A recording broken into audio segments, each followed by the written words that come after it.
कथा कैसे श्रवण करनी चाहिए, शृणोति भक्ति संपन्न। सबसे मुख्य बात है, जैसे भी सुनो, जहाँ भी सुनो, पर भक्ति संपन्न, भक्ति से ओतप्रोत होकर के हमें भगवान की कथाओं को श्रवण करना चाहिए। और भगवान की कथा ऐसी है जो विषयों के रस को भी फीका कर देती है।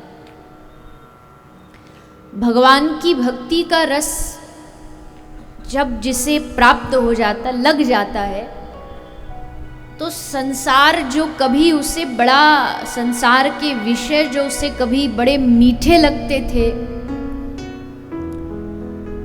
वो अब कड़वे लगने लगे या उनमें उतनी मिठास नहीं आएगी।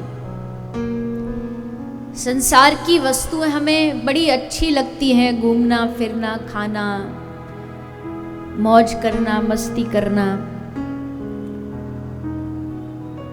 इस सब में हमको रस आता है। लेकिन अगर इससे बढ़कर के कोई हमें भगवत भक्ति का रस पिला दे, उस रस को पीने के बाद जो संसार का रस है वो एकदम फीका हो जाता है। पिबत भागवतम रसमालयम। आप अभी सुनेंगे आगे श्लोक की व्याख्या। जैसे मान लीजिए कोई आदमी चाय पी रहा है, अब वो चाय पीता पीता कहे, अरे बड़ी बेकार चाय है, इसमें तो बिल्कुल भी मीठा ही नहीं है, ये तो एकदम फीकी है। आपने कहा लाइए हम देखते, आपने पी तो खूब मीठी थी, तो उसको मीठी क्यों नहीं लग रही? आपको मीठी लग रही है, उसको नहीं लग रही। क्यों? क्योंकि अभी उसने 1 मिनट पहले ही बड़ा मिठास से, रस से, चीनी से भरा हुआ एक रसगुल्ला खाया था। चीनी, चाय तो मीठी है, लेकिन रसगुल्ला खाने के कारण जो चाय की मिठास है वो कम हो गई। उस रसगुल्ले की मिठास ने चाय की मिठास को ढक दिया।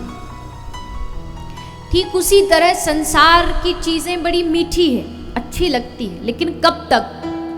जब तक हम भगवत भक्ति का रस ना चख लें। जब वो रस व्यक्ति चख लेता है तो उसको संसार की हर वस्तुएं फीकी लगने लगती।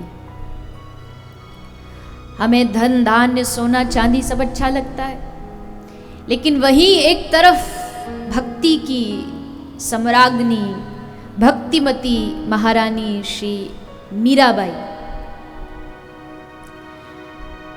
कोई साधारण महिला नहीं थी। कहीं किसी को लगता हो कि भक्ति या फकीरी कोई जो धन धान्य से कम पैसे वाला होता है, पद वाला नहीं होता, उसको ही मिलती है। नहीं नहीं नहीं, ये भक्ति का रस जब लगता है तो बड़ों बड़ों को भी सिंहासनों से लाके जमीन पर पटक देता है। फिर सिंहासन में मजा नहीं आता, फिर माटी में, वृंदावन की रज में लोट लोट करके लोग कहे मीरा भई बावरी, सास कहे कुल ना शीरे, पर पग घुंघरू बांध मीरा ना चीरे।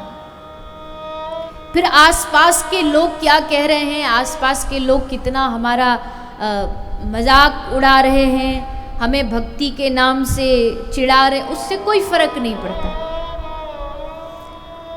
और ये बात सत्य है। भक्ति मार्ग पर ये चीज नोट कर लीजिएगा। जैसे आप मान लीजिए बम्बई नगरी पास है, तो यहाँ बड़ा अभिनय होता है, तो जब अभिनय कलाकार को उसको इनाम दिया जाता है तो अवार्ड के रूप में अवार्ड मिलता है।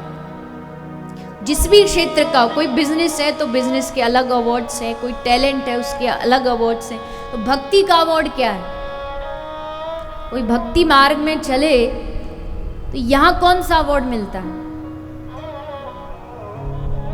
सोचिए। भक्ति मार्ग में चलने पर सबसे पहला अवार्ड मिलता है बदनामी। क्या मिलता है? बदनामी। लोग बदनाम करेंगे, लोग निंदा करेंगे, लोग बुराइयां करेंगे, लोग कहेंगे अरे बस दिखावा करता है, ये भजन वजन कुछ नहीं, सब दिखावा है इसका।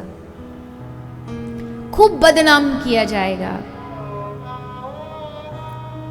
और जब बदनामी शुरू हो जाए, जब आपकी निंदा शुरू हो जाए, तो समझ लेना कि अब वर्क इन प्रोग्रेस है। अब धीरे धीरे आप सफलता की राह की ओर बढ़ रहे हैं।